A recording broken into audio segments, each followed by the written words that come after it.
I was counseled, I won't say who's this or that, not to speak too long and get straight to the point.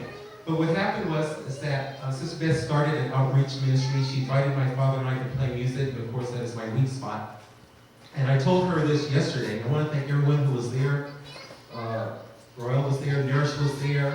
If I forget anybody, I think Liza, I don't think she's here. Christine, she was there. Auntie Pas, Auntie Phil, they were there. Brother Rico was there yesterday. Let's see, who did I forget? I'm forgetting somebody. But whoever I forgot, they were there. Well, I was there as well. And so we had a great time.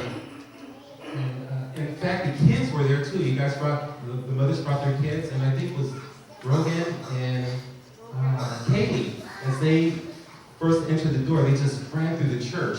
You know, they had that look like, you know, you see kids when they're hunting for Easter eggs, how serious they are and how focused, and that's the way they were. So I went to go open the door, and I think Rogan asked me a question. He asked me a serious question. He said, "Where are the kids?"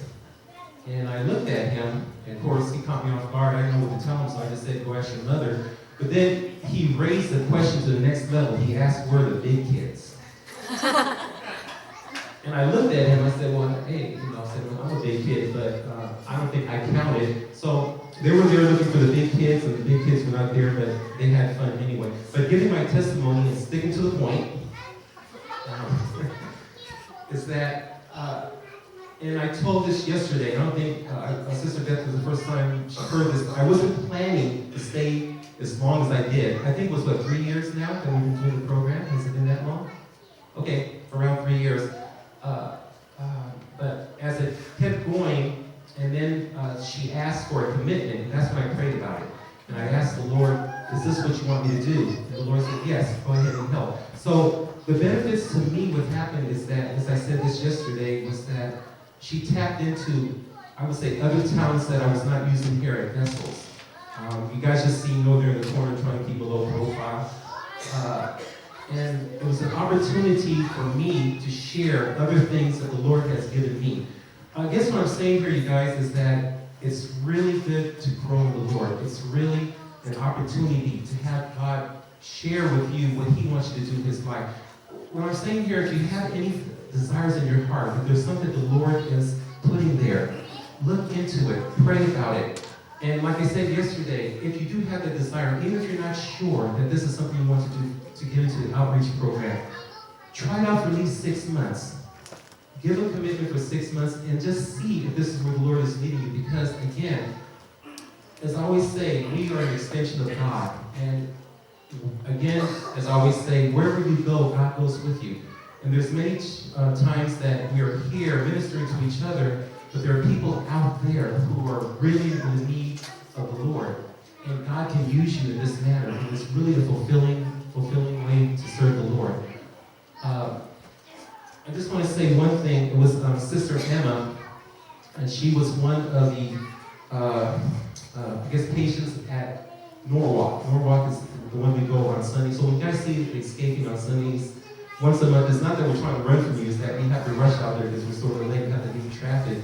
But she told me that, and it really touched my heart. She said that this was the only church that she ever gets. She's a wife of a pastor. Her husband is bedridden. In fact, they stay in the same room, but her husband cannot attend the meetings because he cannot get out of bed. And it was just so amazing that you're thinking you're doing something so small, but you don't understand that it's so powerful. When you allow the Lord to use you, when you allow the Lord to work through you, there's so many mighty things that you can do. It just blew me away. It almost brought tears to my eyes when she just told me that this was the only church that she has, and that she looks forward. In fact, she said that she wished that we could come every month, every week, but we're just there once a month. And so that one was very exciting, and the one, of course, we have is that's in Norwalk. We have one in Cyprus as well, where we are really making a difference there. So I'm just saying, for me, it has changed my life. It has allowed me, in conclusion, you guys are wondering if we're going to conclude here. In conclusion, it's really allowed me to grow closer to my God. It's allowed me to know my God on a deeper level. It's allowed God to use me in a way that He's not used me before. And because of that, my relationship has become stronger. My faith has become stronger.